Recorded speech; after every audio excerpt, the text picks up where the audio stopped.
My name is John Cox. I'm head of marketing here at Learning People. I've been with the company for 8 years. The company has grown exponentially in that time. It's been an amazing journey. So I'm based down in Brighton.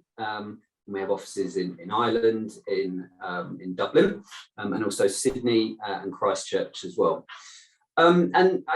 We run these seminars quite regularly, just to kind of get an insight into what's currently happening in project management and the industry, but also to meet students and understand their successes and their experience that they've had with us. We've got over 35,000 students worldwide, and we enable people to start from scratch, change careers, or progress in their careers.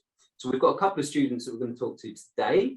We're also going to hear from Matt, and we're also going to learn about Career Services, which is an exclusive service that you get with Learning People. So maybe if Matt, if we go to you and you give an introduction, he's heads up the project management team. Cheers, Jono. Thank you. Bit like Jono, I've been with the Learning People now for eight and a half years. During that time, I spent the majority of it as a careers consultant, talking to students like yourselves, keeping up to date with industry best practice, industry knowledge, and sort of giving responsibly careers advice to people that are either looking to kickstart a career in project management or to help people that are already well bedded in the industry. They're uncertain about what the current climate is like and what qualifications people need. And for the last 3 years, I've been very proud to head up our project management team, a team of consultants that between them now have got nearly 60 to 70 years combined consultative experience in helping people. And I was saying to some of the people on here before we got going, this is one I've been really looking forward to actually doing. The advice you give people at the start of their careers about how to kickstart a career in project management is arguably some of the most valuable advice you'll ever get. So yeah, to have so many people join us today looking for guidance on what they need to be doing, it means a lot. So thanks a lot for joining us, guys. Brilliant, thanks, Matt. I think we should say hello to Marisha, who is heads up our Career Services team. Do you want to give us a bit of a background into that, Marisha? Yeah, sure. Hi, everyone. My name's Marisha. I work on the Career Services team at Learning People. I've got 12 years experience as a recruiter, so I've been placing candidates in a wide variety of roles, including project management, and I've been with Learning People for over 3 years now. And we launched Career Services with the aim of giving our students the tools and the confidence to approach the job market and take control of their careers. So we'll take you through a 3-phase process that's tailored to your own personal career path, whether you're entry level, career changing, or looking to validate your existing project management skill set. And as like the beauty of project management is that it now exists in so many different sectors. So as the job seeker, you need to be really selective, like more than ever actually, of the companies that you approach and the level of research that you need to conduct. And phase 1 is all about that. It's laying down those foundations to become a credible candidate. We'll help you with optimizing your CV and LinkedIn, and we'll give you industry-specific impartial advice.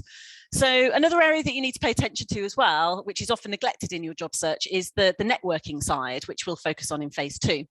And as sort of more and more businesses are turning to their network to save on advertising and hiring, and they're thinking, you know, who do they know that can do the job?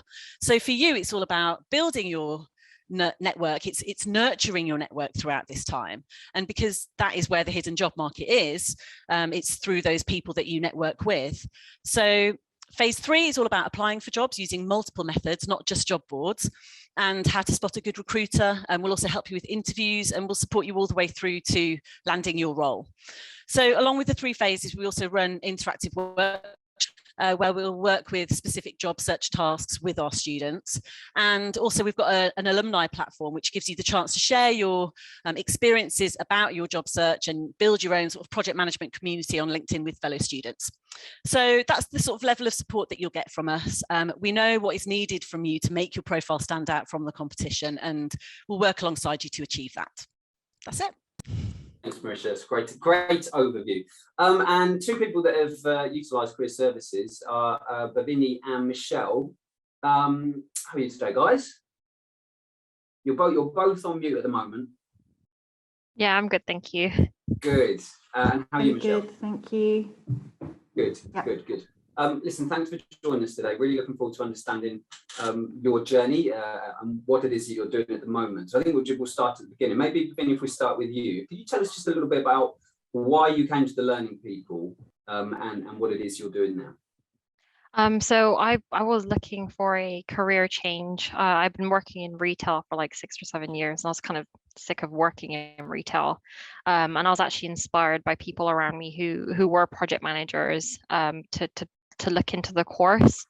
And I did a bit of research on Google and found the learning people. I didn't do too much research actually. I just ended up calling straight away because I thought I'd rather speak to someone to get the information. And I can't remember who it was that picked up, but they were so helpful. They gave me all the information I needed.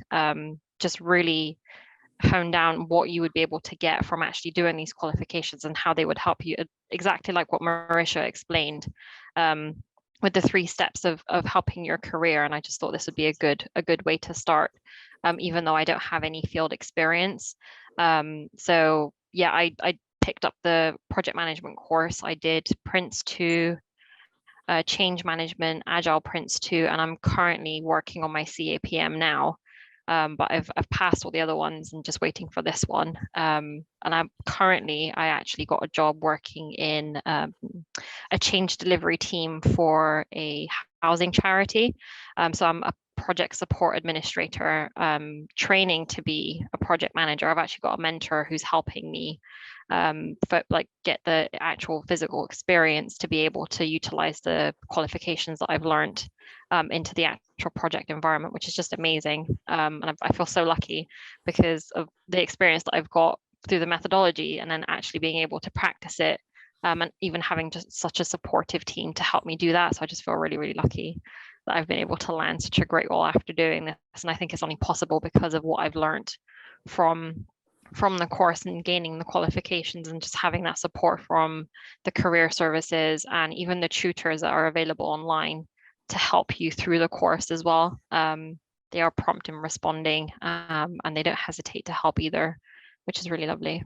And so your title a project support administrator? Yeah. And for which company you work? So it's Green Square Accord. It's recently like a merger between 2 companies. So there's quite a lot of change going on at the moment, but for that, I do a lot of ad hoc stuff at the moment, but my manager is actually encouraging me to get more involved in projects. So I'm helping deliver like a training rollout, which is a huge part of a project that I'm working on. And my mentor has actually asked me to lead on that. So they're really getting me involved in actually doing project work and sitting in on all the project board meetings and just getting comfortable and like familiarizing myself with how the project lifecycle works. So it's really good, yeah. Do you feel confident now you're going through and learning the methodology and project management training to deliver what you've been asked to do at work? Would you been able to do that before? Yeah, it does register because the language is really obviously similar. People use the same language that you use in the methodologies in the actual workplace as well. Some of them can be different. I guess it's like different organizations, different teams, but it's all sort of similar. But yeah, using the qualifications does help. Like you're talking about, for example, in Prince 2, when you're as a project support helping out with RAID logs and doing lessons learned. What else? Risks and issues, like all of that stuff does register because you've already learned it. So you're not starting from scratch. You already know what it is that you kind of need to do. And then you're just picking it up from the people around you and applying it to the way that that organization handles all those risks, issues, RAID logs, all that kind of stuff. Because each organization is obviously going to have their own separate way of doing it, like their own policies and procedures.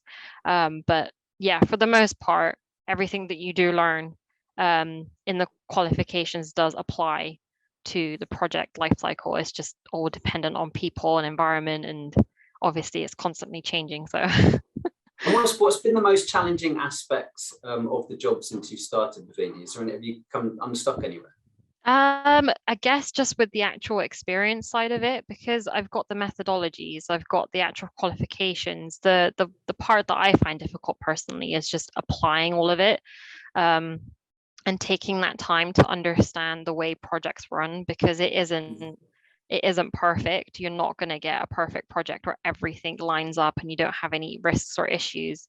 It's dealing with the people, with the stakeholders, dealing with any risks that might come up, organizational or just like external ones that you don't know about. Is catching that out. And I think when you do join a role, for me, entry level, because I wasn't going to get a project manager role. But I think the most important thing is just to sit in and listen and try and involve yourself as much as you can to understand how your organization runs their projects, and if there's any way that you can help improve that as well. Just sort of picking up things that they might not have considered, which I have done a little bit. But yeah, no, yeah. No, it's interesting. It's a great story. I want to say, Michelle, can you tell us a little bit about your background and what it is you're doing now? So a background, originally, once upon a time, I did a degree in theatre design and stage management. So wow. A real difference to where I'm at now, but actually some of the stage management stuff, if a production manager is a little bit like a project manager, and hence that kind of informed my journey to it. My employer gave me a project to run. I was put on a secondment. This was 2019 to 2020. I did that with only that sort of managing a stage production experience, and the fact that I was previously also a teacher. So, you know, you have a different set of organisational skills there. There's a lot of transferable skills there, isn't absolutely, yeah. So I ran an arts engagement project, and it kind of eventually hit a halt due to COVID, because part of it was about engaging with schools who just had so much else on their plate then when COVID hit. So that hit a pause, which prompted my my start with the Learning People, because I saw the adverts pop up, and yeah, I inquired with one of a different supplier as well, and really kind of did a compare and contrast of both you and an alternate provider, okay. And you came out on top. So right, why did we come out on top, just out of interest? The package. So the package was more slightly in terms of that cost, but it was for what I got in return and the value that was going to place, and the level of qualifications I was going to get. It almost was a bit of a no-brainer, really. So where the costs were, you were fractionally higher, but actually then what I was going to come out with at the end was so much more worth it. So like that sort of that.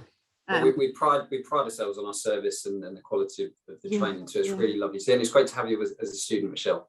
So thanks for being here today. So was it COVID that actually made you start learning, or was that the time and the period? I suppose so, because I was then, that secondment then ended and I was put back into a role that I already felt I'd outgrown. Yeah. I was then kind of applying the knowledge and the skills that I'd got from doing the studies into that role and kind of outgrowing it even further. And then the job that I'm in now came up. So I applied for the role of executive partner for South Central Institute of Technology, which is an education provider for higher national courses as well as apprenticeships, all in digital technologies. And my role is kind of, it's a real hybrid role. So the project management experience set me up perfectly, and I know I wouldn't have got the job without the kind of the qualifications that I was able to say I'm currently doing this, and it's been fantastic in terms of I'm now working really closely. So we're just about to embark on a build project. So the building that I'm in now is about to double in footprint and go up 4 floors. And so I'm working with like the build project manager and the project manager, and working with them on the kind of the phasing, because we've got students in currently studying on their so they're like, it's like a higher education level course. So they have now got to move around this building whilst the other bit of the building gets built, and then we move over there, and then but I'm being given such kind of ownership and trust and projects to run for that for myself that I'm now kind of able to apply all this learning to. So it's brilliant. So is you said day-to-day job is you're organising that phased approach to moving? A bit of everything. And so yeah. I look after our the sort of the calendar for one of the principals, as well as we're about to take on apprentice. So a mini sort of project for that apprentice is going to be the student journey and what that looks like for them, and how that we're going to make that special for the students who are in here now, being as they're going to have quite a disrupted year with all kinds of things. What can we give them to make it really great? So there's, what else am I working on? I'm working on a rewiring project as well, that we're calling it. So it's a bit of an organisational restructure, because we had a few people leave, moving on to other things that have left some gaps, and we've had new people come in, and so it's about kind of, and other people move into different positions within the organisation. So it's quite a very varied role. It's incredibly varied, yeah. Well, it keeps it exciting, doesn't it? Every day is different. Yeah. And the same question as what we asked Bhavini. Did the training help you with your confidence to get this role? Is it something you would have applied for without? Yeah, I wouldn't have applied, no. Yeah. And I read through the job spec, and I thought, well, do you know what? Actually, maybe I could. And I contacted, obviously, the careers people, and they were able to kind of help with my application and gave me some feedback and some pointers and things to put in. So, you know, that careers support really does come down to that level. I sent them, right, here's my kind of half completed application, and what do you think? And they were able to give that feedback. Yeah, and 100%. And I've had the feedback that I wouldn't have probably got the role if it hadn't been for the fact that I'd shown amongst the other candidates, I had this experience under my belt in terms of having those qualifications, and was still doing them. Yeah. And what's career progression look like for you, Michelle? Lining up to be kind of operational manager of this institution. Are you excited about that? Or no? Yeah, absolutely. That rewire restructure is sort of in my hands. So the amount of trust I've been given based on the experience I've been able to kind of demonstrate. Fantastic. So I just want to jump in there, Michelle, because I think a lot of what you just said echoes the vast majority of the consultations that we end up having on our team, but they don't really reflect how you guys actually feel. Like the confidence thing that you were just speaking there is so important to me. And I think it's in two levels. It's like on a Sunday night or whatever, or on your lunch break, and you're applying for jobs, you're looking around, being able to actually look and read a job description and go, hang on, I can do that.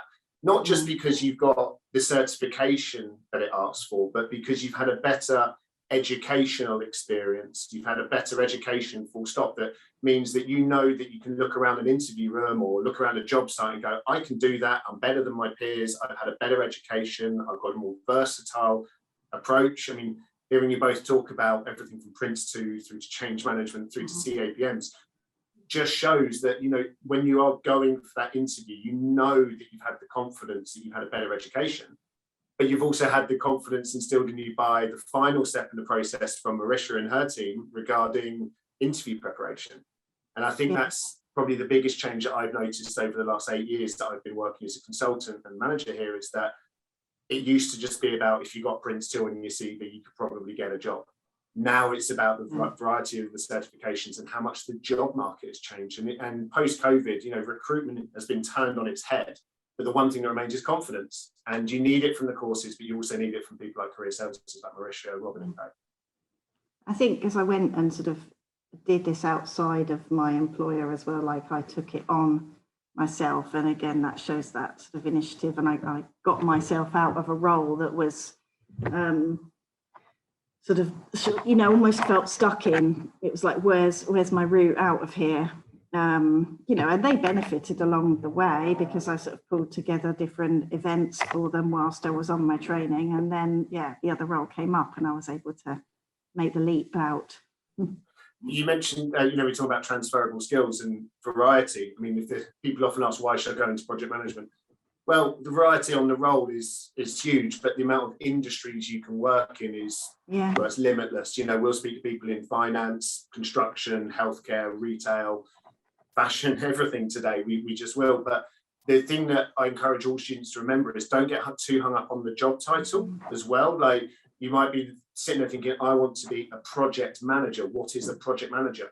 Well, what about operations? What about working in finance, teaching, retail? These are all project-based roles. Invaluable stuff for teachers. Incredible, isn't it? Yeah. And that's where the skill shortage is. You only need to do a little bit of online research or turn on the news and to hear about skills gaps.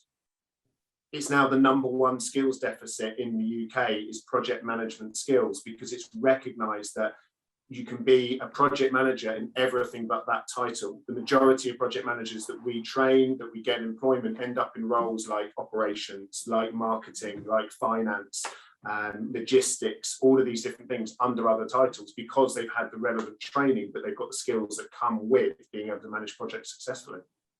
The arts engagement project that I ran before I had all the knowledge of the project management, the formal knowledge, the sort of, because you can do the doing, like in terms of getting on and going, right, oh, what did I need?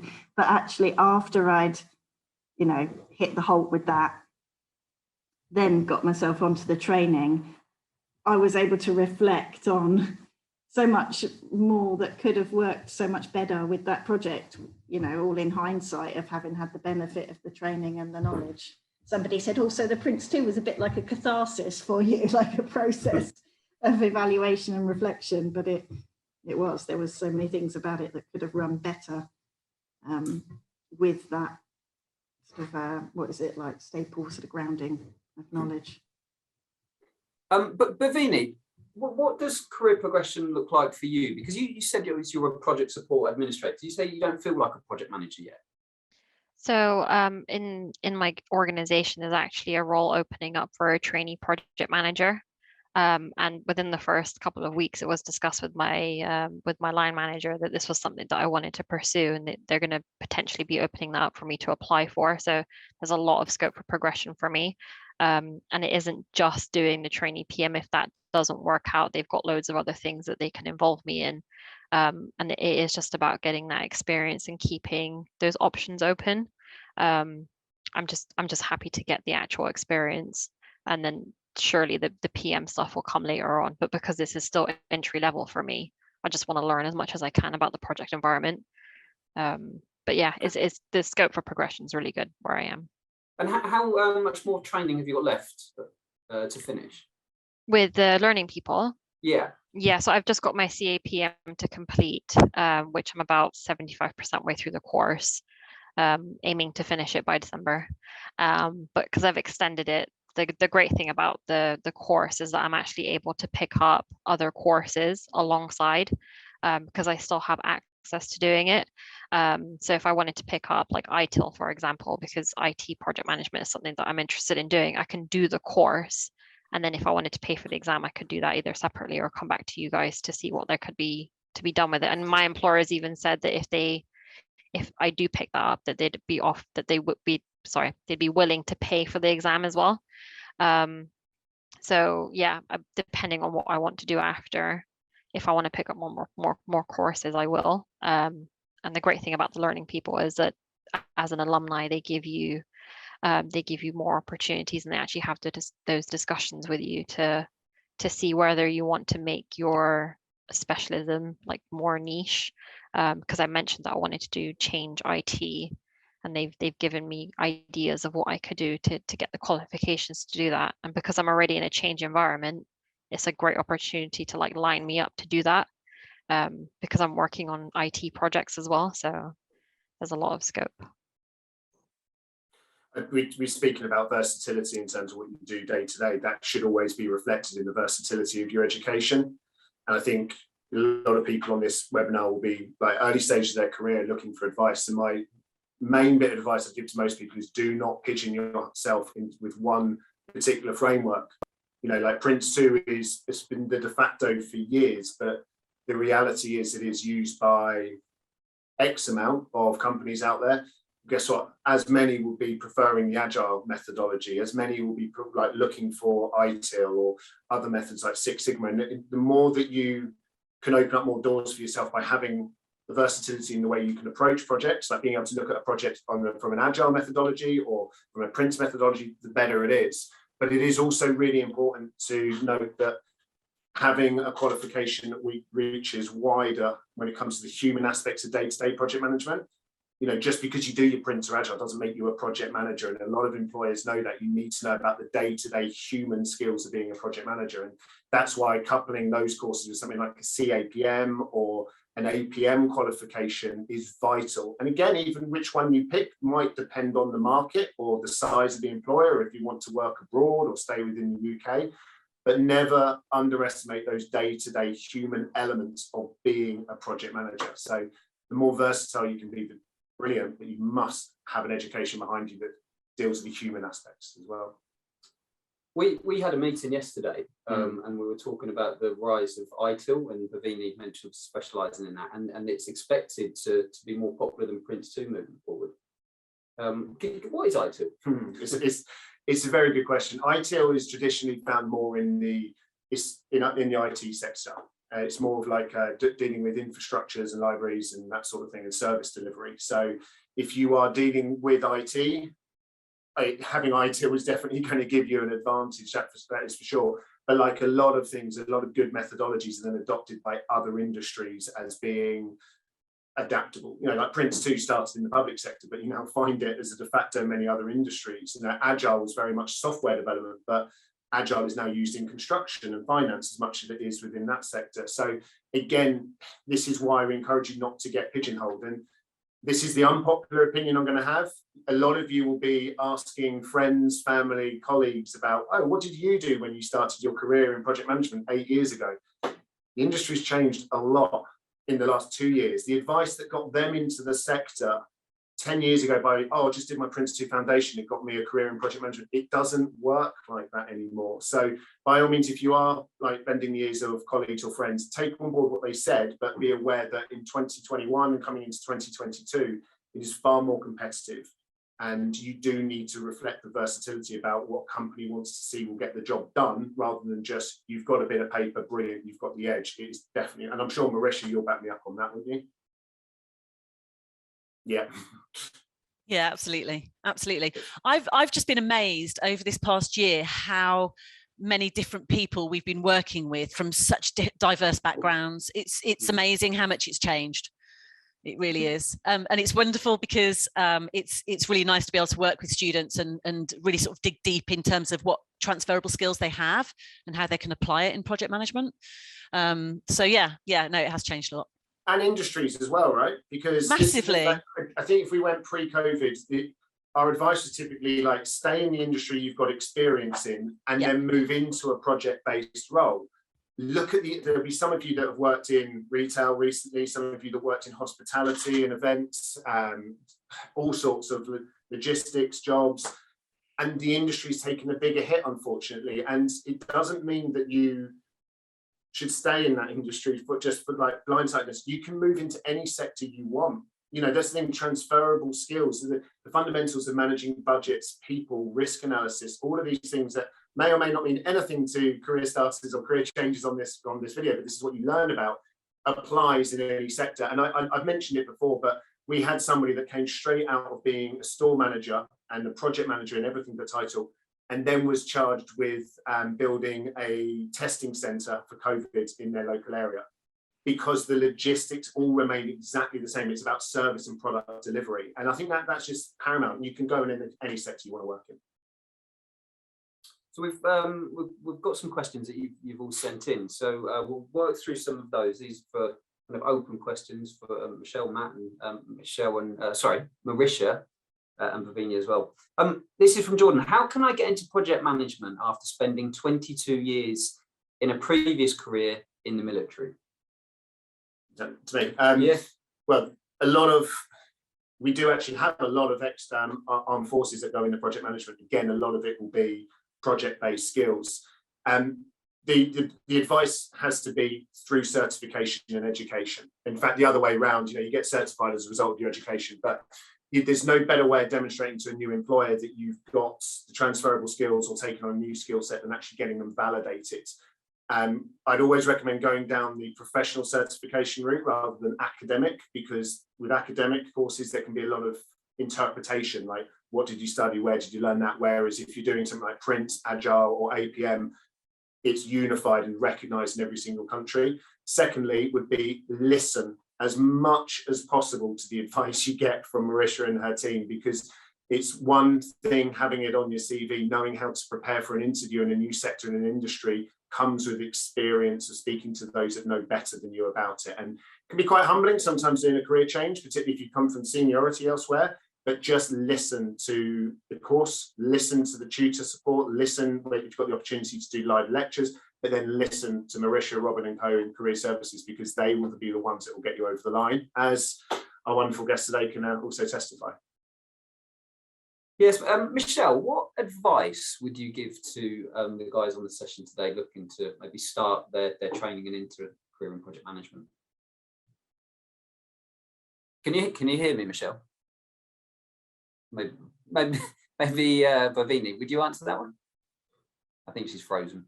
Yeah, I would just keep making sure that you actually go ahead and do the studying and pick up the courses, get as much support as you can from the team that you have at Learning People. If you have questions to ask the tutors, ask the support, because they'll help you.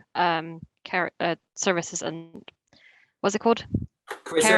Career services will help you even schedule your time in to study, because obviously if you're working alongside doing the course, which is what I did during COVID, it does take up a chunk of your time, and you're not going to feel like you have time to study. So just schedule it in, and that's what I did. I worked with the career services to book that time in to make sure that I did the studying, and also just take any advice that you can get from the career services.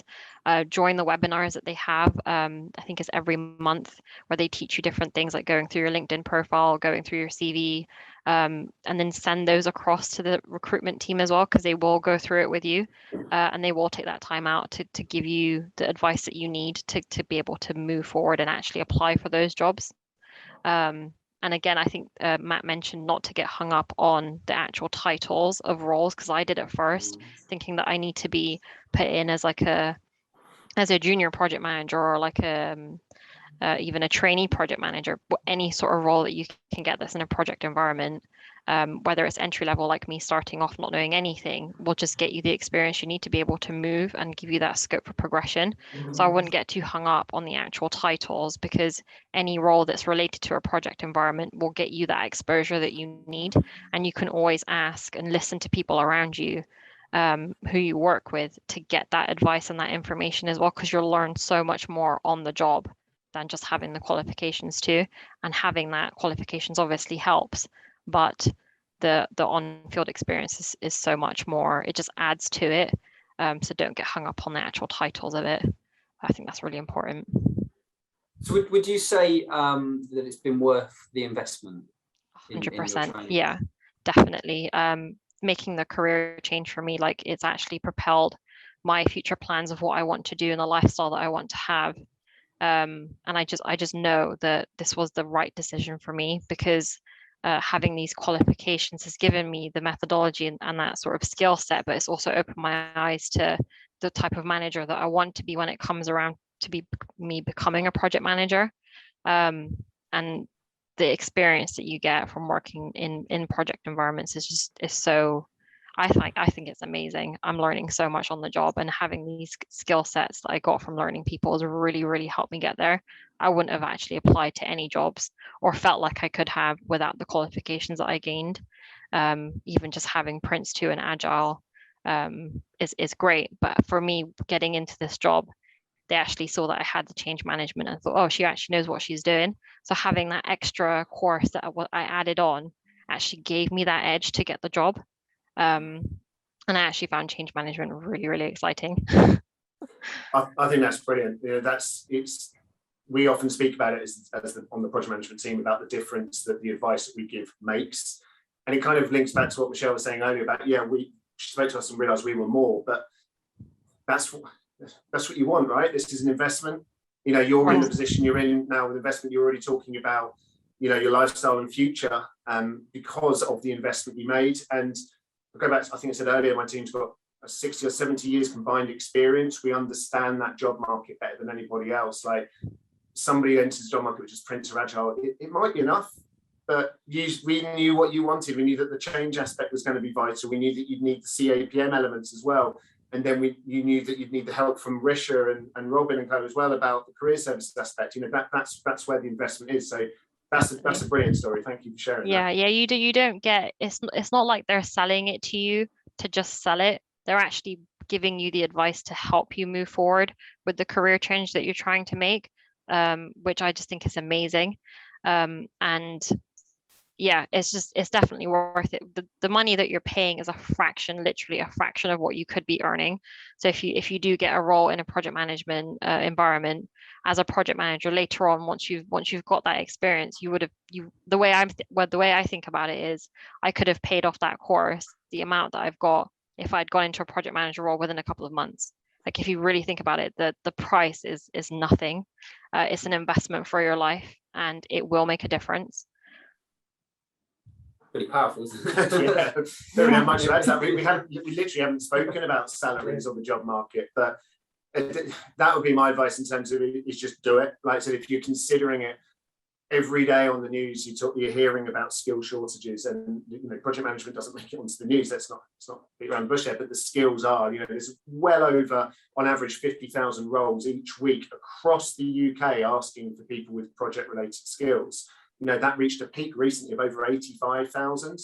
That's huge, and it isn't just London. It is geographically spread, because wherever there's business, there's project management. Wherever there's project management, there's change management.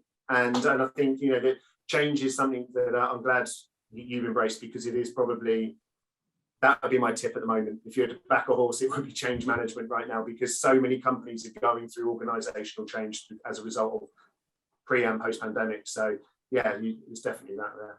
We've just launched our new business analyst collection as well, which is another popular area of project management, isn't it?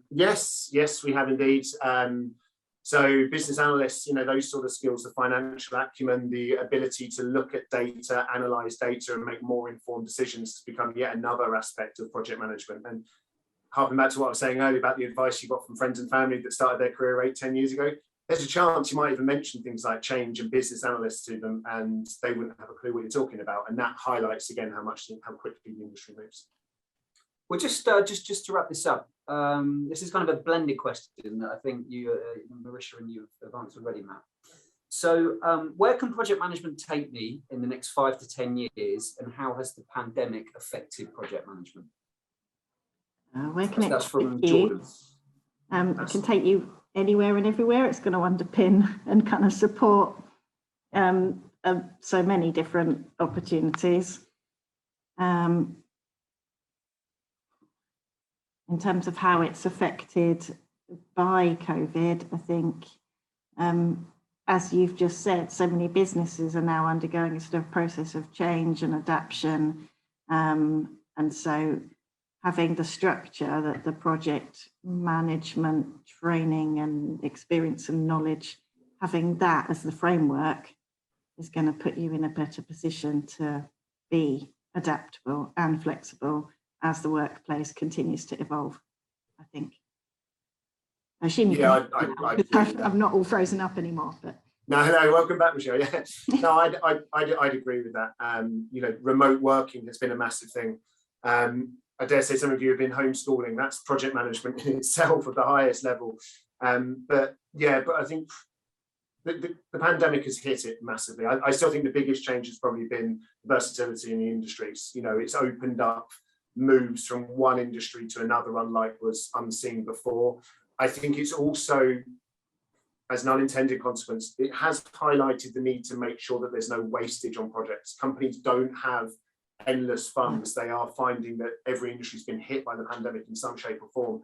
Investing in project managers with the right certifications and the right backgrounds has probably never been more important.